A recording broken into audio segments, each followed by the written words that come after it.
Hi everyone, welcome back to Future Entrepreneur Challenge Monday Series. My name is Shanni. Today it's an honor to invite Joshua Zhang to talk about tips to get started as a high school entrepreneur.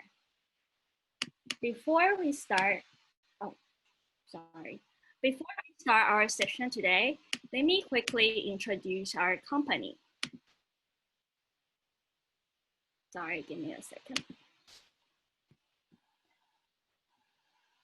Harmony Plus is an official partner of leading universities and institutions in the US, such as UC Berkeley, SRI International, and San Jose State Universities. We are committed to provide top-notch programs to outstanding local and international students. Future Entrepreneur Challenge is a signature program at Harmony Plus. Besides learning what it takes to start a company throughout the program, students will also have the opportunity to interact and learn from investors and entrepreneurs in Silicon Valley to improve their teamwork skills and to enhance their communication and presentation skills. Also, they will be able to boost their confidence throughout the program. If you would like to know about the program, you can find the link in the chat box. And now, let me introduce our guest speaker, Joshua Zhang today. Joshua is a former vice president and section president of the Inland Region for California FBLA. He managed over 16 different school chapters. He was the second place national winner of FBLA Business Plan event. And he's also the vice president of Grizzlies for God. He has hosted many worship nights with attendees of over hundreds of people. He also joined BBA, Berkeley Business Academy for Youth, as the TA and the coach of second and third place entrepreneurship teams. Besides that, he was also one of the TA of our Harmony Plus Future Entrepreneur Challenge programs. So, Joshua, can you say hi to everyone? Hi, everyone. Nice to meet you guys. It's good to see a lot of old names. Shanni, is it okay if they have their camera on? Or do I have camera on? Or is it okay for the students to have their camera on? Because I would like to see their faces. It has been a long time. Sure. Brian, are you able to help with that? Should I send a message to everyone? Yeah, if you would like to turn on your camera, feel free to do that. Sure, one moment.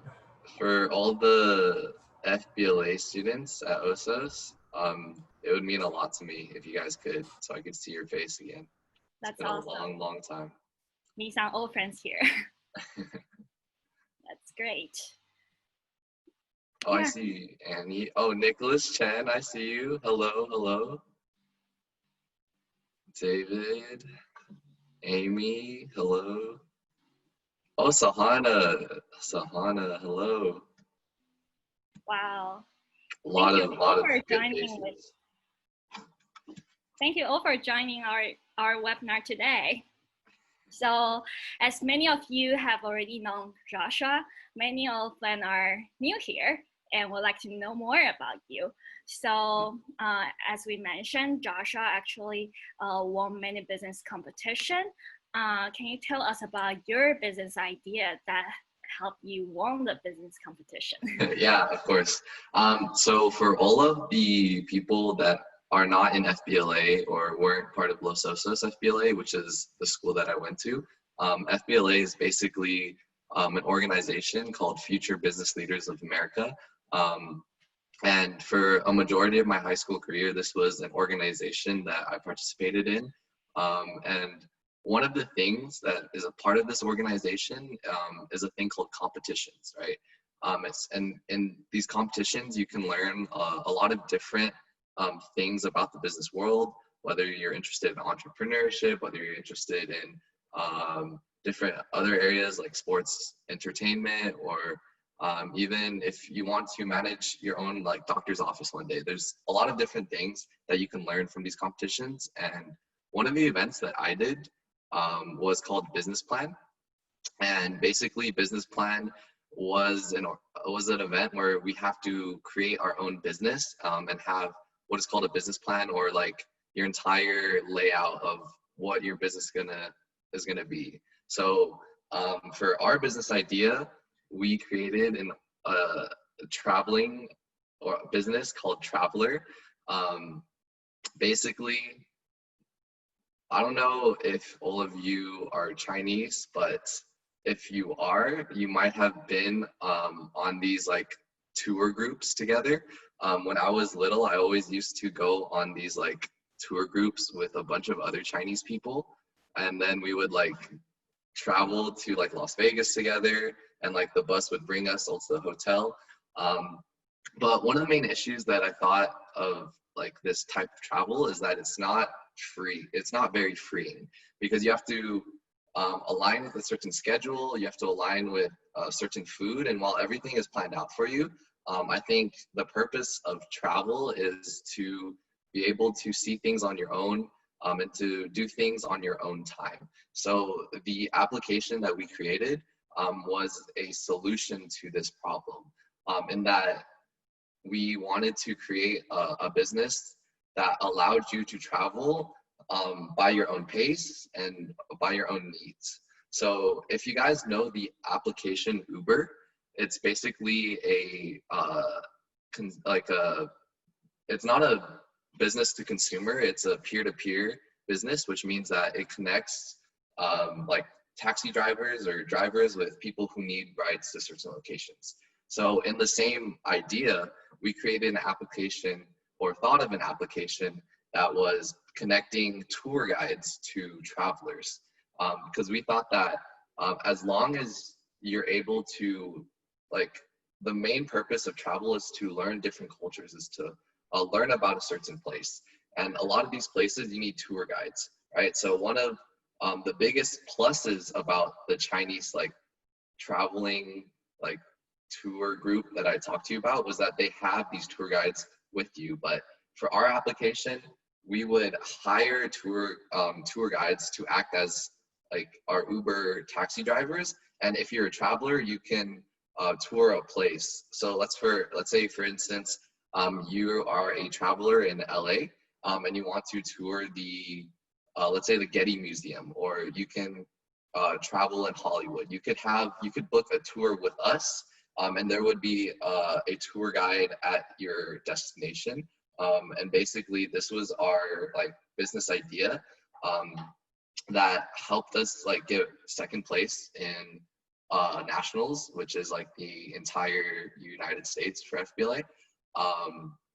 And I think like the business idea itself was not the biggest thing that I learned from this process, but I learned a lot of teamwork skills. I worked with two amazing teammates, Brian and Aiden, and they're my best friends. And being able to work with each other was just like, it was an amazing experience to learn how each one of us had different skill sets, and how those skill sets could be applied to like create a really, really good business plan. So what I really like gained in value from this was not just like the entrepreneurial thinking, but also like how to work with a team, which is also super, super important. That's cool. You mentioned that you have another two teammates and you had like great teamwork. Like, how did you divide the work, or how did you like work with each other? Can you? So the two other teammates that I had, I wouldn't say that they like, because they had done the event previously and wanted to do it again this year. And what they lacked was a lot of like research. So we were able to research a lot together. But like we all had our different quirks. So like we have like a strange humor that a lot of other people might think is cringe or like monkey-like. But we were just able to draw out the best like of ourselves. So I'm a very like, okay, this is what we're gonna do type of person. And they like taught me to be patient and listen to their ideas, because sometimes they had better ideas than me, and sometimes I had better ideas than them, and we could just like deliberate together. and draw out like the best of each other. That's wonderful.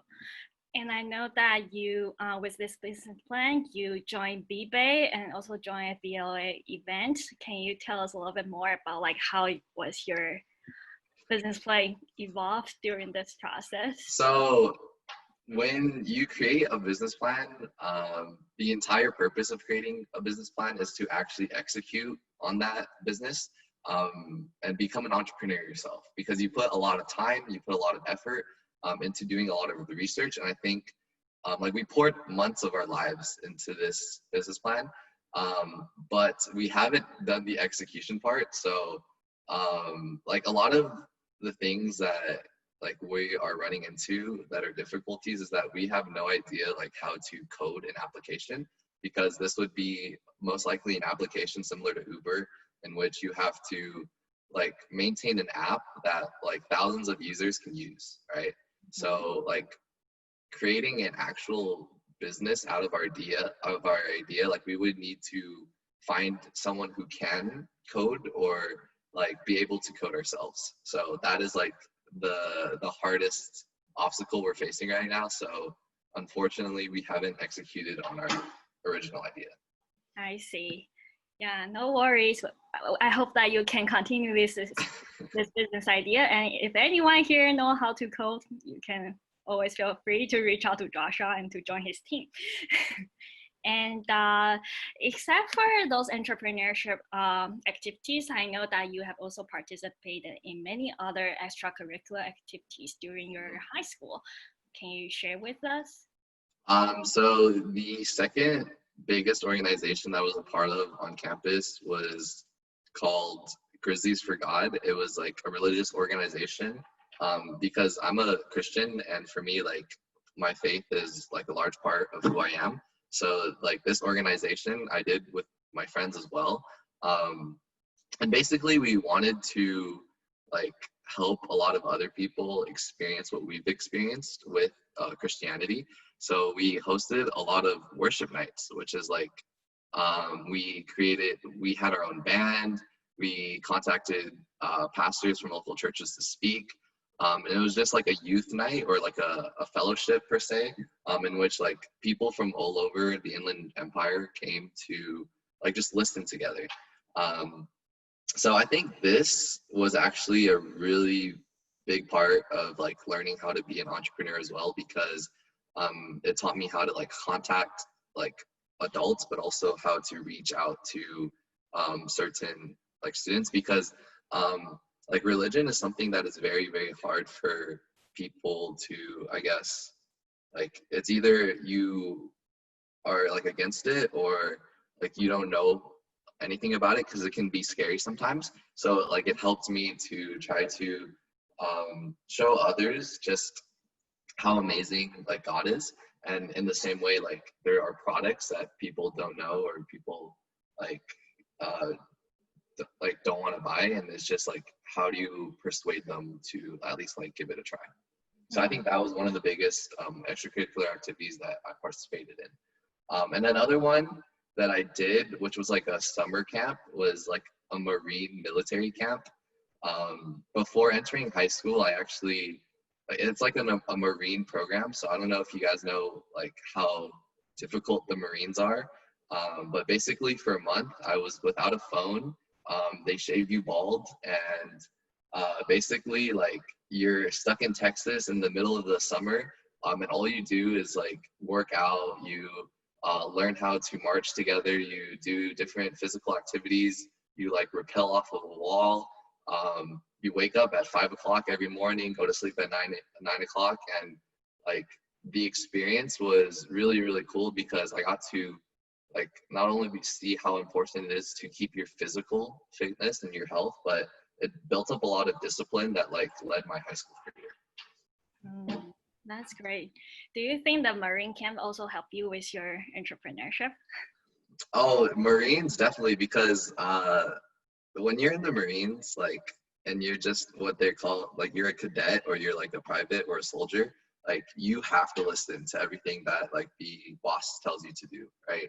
So and a lot of times like we were tasked with certain things, and they would say the instructions once, and you really have to like pay attention to everything that they were saying.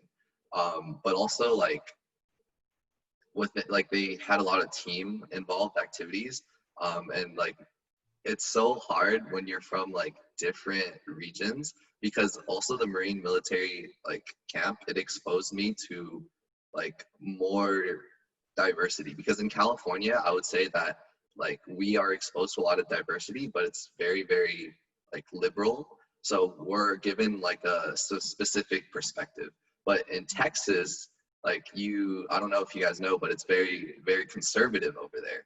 So there was a lot of like racist comments, different things of like that nature that I had to adjust and get used to. So like I got to see a perspective of all of America, which like if you're an entrepreneur, you want a perspective of all your consumers. So even like conservatives, like, or people that like are not the same standpoint as you, like you can learn a lot from them. Exactly. Yeah. Thank you for sharing that. And since you have joined so many activities, like parents and students are curious at how you balance your time in high school. Yeah, so balancing my time in high school was a very hard thing to do and learn, because I think in middle school, like it's very, very easy to just pass by without like ever having to try or work hard, and maybe even freshman year in high school it's the same thing, but once you get to like sophomore, junior, and senior, like it starts becoming a lot more time consuming with extracurriculars, AP classes, and different things of that sort. But like I always used to be like a big video game player, and I had to cut that part out of my like a lot of my life. But basically yeah, I would just try to find like what was important to me, and in high school like it was very, very important for me to learn and to be able to master like the different subjects, but also to enjoy it at the same time, because I think if you're trying to like work really, really hard, it's a lot easier to do so if you're enjoying what you're doing. So like for FBLA and Grizzlies for God, like I was able to pour my time into that because I really loved doing what I like did in those organizations.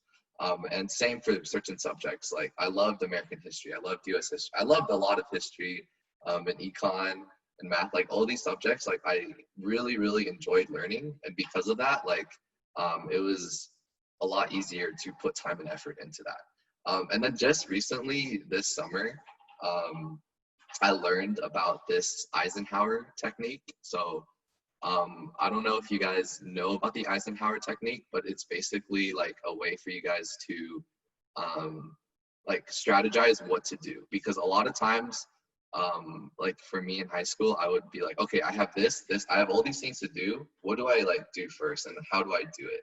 So the way that the Eisenhower technique like tells you to do things is first you prioritize your tasks based on urgency and based on importance. So like obviously the first thing that you would need to do is do those urgent and important tasks. But the second thing that you would prioritize is doing important and non-urgent tasks. This is because like those important tasks tend to be like more consequential. So like you are able to put more time into these important tasks that are like far away. And like I think that is a very, very good way to like organize tasks. Thank you for sharing how you prioritize your tasks. I think that's very helpful. And I think similar to this question, like we also like to know like how do you manage stress when you are having so many tasks and things to do? So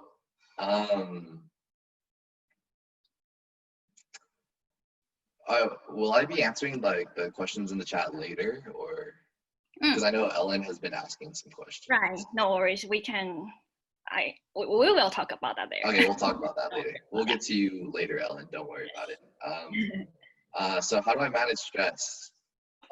For me, this ties a lot back to like my faith, because I'm a Christian, and like for me, it's just whenever I feel stressed, whenever I'm stressed out, like I can pray about it or listen to worship music.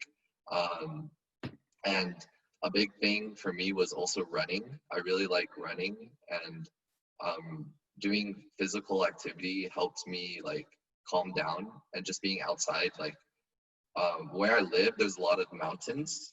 So if you like see in my background, like all these mountains, but it's a very, very like peaceful outdoor environment. So whenever I'm running outside, like I can have worship music on, and I'm just able to like de-stress and go away from all those things that surround me. And I think finding your way of managing stress is very, very important, because in high school and inevitably in college and your future, like you will be stressed at some point. And just letting it like stack up and like grow in you is, I don't think that's the smartest way to deal with stress. But yeah, whether that activity be reading, journaling, I know a lot of people can dive into art and feel a lot better, or physical activity. Anything that suits you, I guess, would be like your best way to manage stress, because there's a lot of different ways for different people. Yeah, I agree. I think we can like quickly address this question from Alan. Like, so may we know like how late you went to bed during your school year? So up until like freshman year, my dad always made me sleep at 9:30 every day, just because like he prioritized sleep and my health. And honestly, like sleeping, like being forced to sleep early is a good way to like do your work faster. But when I was like a junior and a senior, I would sleep at like 12 or 1 o'clock. But I think getting sleep is very, very important during your high school career, because if you're like sleep provides a lot of health benefits. It allows you to be energetic during the day. And in my experience, like if you lack sleep, then that's just gonna make your next day even worse. And then you're gonna lack more sleep, and you're gonna be like stuck in this cycle of, oh, I'm not getting any sleep, I can't get any work done, and like that's just not a good area to be. Yeah, I agree. That's a great suggestion. Sleep as early as possible. That's also very helpful for me. Yeah, so today we also not only having some high school students here, we also have some middle school students here, and they would like to know like how should they prepare themselves if they want to join FBLA high school. So if you're a middle school student and you're one of those like middle school students that's like, I want to do anything that I can right now, you can actually create your own FBLA in middle school. There's like a way to do that. But I would just suggest you to find a teacher that is very, very passionate about students. And if you can get them and a few other people on board to create your own like FBLA chapter, or you can say club, but we don't say club, we say organization. Like that's a way for you guys to prepare yourselves for FBLA. And other than that, I would say like just go on to the FBLA website, like it's just FBLA, or you can go on CAFBLA if you're from California. And there's a lot of information on what FBLA is, because for a lot of my freshman year, like I had no idea what I was doing in FBLA, but it took me a full year to understand like the entire organization. So if you can have that experience earlier in middle school by making your own FBLA or researching ahead of time, like that will greatly benefit you. I see. Thank you so much for sharing this. And since you have joined FBLA for 4 years, and we know that you were also the TA of our Harmony Plus Future Entrepreneur Challenge program, can you tell us about like what's the difference between these two programs, and just share with us about your thoughts? So yeah, FBLA is more because the major differences between the two is that one is an on-school organization and one is an off-campus organization. And any on-campus organization like FBLA, you're gonna have to run your own meetings. And I think there's a lot more opportunity for you to learn leadership because you can become an officer, you can join the leadership team of an FBLA program. And then FBLA is a lot more general. So there's a lot of different topics that you can learn within the business field. While FEC, which is the entrepreneurship program that is off campus, is more like it's geared towards one specific area, which is entrepreneurship. And then in FBLA, I think like you can practice your leadership skills, and then for FEC, you can like really learn and be guided to know how to become an entrepreneur. You were the TA with FEC. How did you feel about the students when they were doing their project? I think for like any online program, like of course it is a lot better to be in person and to interact with students, because in that way, like you can be face to face, you can work better, you can develop more social relationships. But because of COVID-19, like everything has turned online, and we just have to adapt to that circumstance. And so if you do join FEC, it will be an online program. And what I saw was like a lot of very passionate students that learned a lot about different entrepreneurial skill sets. I went to BBA, which was the Berkeley Business Academy for youth, and it's like a different program that was like on campus. And while I did learn a lot from there, there were still things that I didn't know that FEC provided, because the program that I attended, which was BBA, is taught by like Haas professors, which is like Berkeley professors. But this one has its own benefit in being taught by an actual entrepreneur, because if you are an actual entrepreneur that has a lot of experience, like you know what is important, you know like how to really build a business, and that's what I saw in FEC. Thank you.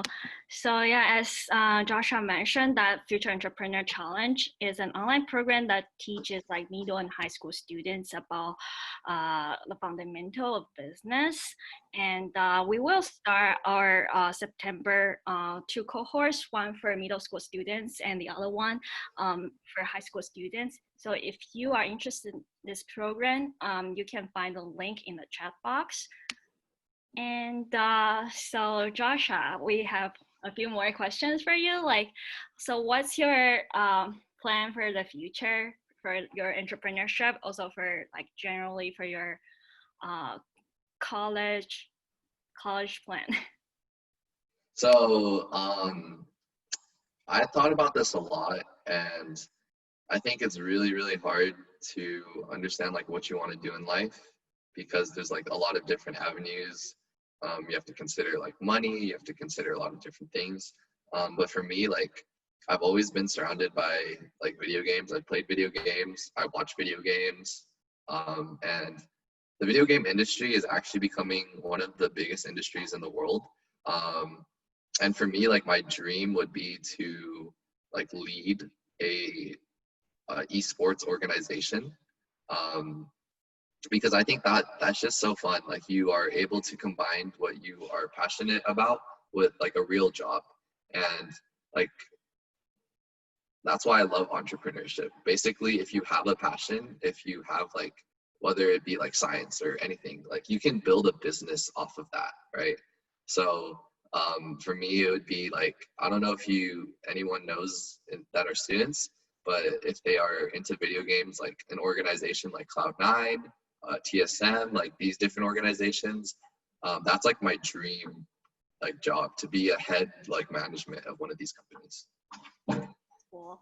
Hope you will fulfill your dream. And yeah, last question, like do you have like a last piece of advice for other students who want to be an entrepreneur? I think like you have to find like a lot of different things that you enjoy and then dive into one industry. I know there's one like entrepreneur that I follow. His name is Gary Vaynerchuk, and what he said is like if you want to go into an industry, like you need to know everything about that industry. You need to know like all the ins and outs of that business. So if you really want to pursue entrepreneurship, you should like understand like the type of industry or field that you want to go into with that. So like for me, because I want to go into the esports industry, it's a lot different than a lot of other industries because your consumers are like teenage to 30 years old or 30-year-olds that like are memers. So like there's different expertise that is required. I've been looking at like different internship applications, and it literally says like you need to know like all the memes. You need to be up to date on memes on Reddit, because that is your consumer base. So there's like, for me, like I need to learn a lot about like Twitch TV. I need to learn a lot about the esports industry in general, for me to want to pursue that career. So I would just say like, really find something that you're passionate about. And if you want to make a business out of it, like learn the heck out of that entire industry. Thank you. Thank you, Joshua, for joining us today and sharing his experience and thoughts with us. So I think, can I add something to that? Sure. Like it's never too early to start because I've always watched Shark Tank since I was like 13 years old, right? I love that too. And there's always like 14, 15, 16-year-old entrepreneurs on that like show. So like age doesn't really matter. It's just like what you're doing with your time matters. Like if you want to create a business, then you can create a business. I know, I don't know, Shanni, if you know Darren. Mm-hmm. He was one of your students, right? Yes. And so it's so funny because I saw him in the commercial that you just played, and then I actually was a TA at B-Bay, and he was at that program as well. Oh, wow. Yeah. So basically, Darren is a student like you guys, and he created his own bamboo like t-shirt business, or and you said basically he's on Shark Tank? You said he's on Shark Tank? No, he's not on Shark Tank, but Okay. I just know about his like it's called Leaf or something. But it's like a alternative clothing business that like uses like bamboo to create shirts, because that is an alternative resource. Because a lot of the clothing industry, they use not so ethical tactics to produce their clothing, and they wanted to create a sustainable and also ethical like way to do that, right? And a lot of entrepreneurs, they want to solve big problems, right? Like, so in that case, like he was very passionate about the environment, so he wanted to solve like a problem like global warming. But oftentimes, like just ourselves, we're not able to like solve these big problems, but we can find a small sector of that problem and try to solve an issue in that. So that's why he created a sustainable bamboo t-shirt, right? Because that is creating sustainable clothing that also helps his purpose of making the environment a better place. So you're never too young to do anything. And also if you want to like solve big problems, try to find a smaller like subset of that area. Wow, thanks for sharing with us. If you would like to know more about Darren and his sustainable t-shirt business idea, you can type 1 in the chat box, and I'll try to invite Darren to join our Monday series and share with everyone. And yeah, so thanks Joshua for joining us today. You have given us a lot of great insights and sharings. So for the next Monday, we will invite Ethan Sher. He's currently the CEO of Grush, and he's like a speaker on many TV shows on Forbes, CNN, TBS, and he's also titled as America's Greatest Maker. And he's going to tell us about how to speak like a CEO and share his presentation skills tips. So if you are interested in this session, welcome to join us next Monday. Thank you, everyone. Thank you, Joshua. Oh, are we gonna do the Q&A? Unfortunately, I think we don't have enough time today. Okay. But if you have any question, you can send to me. I believe that all of you have my email. You can send to me, and Joshua will answer them. Yes. Thank you guys for joining. It was good to see a lot of new or like old faces that I haven't seen in a long time.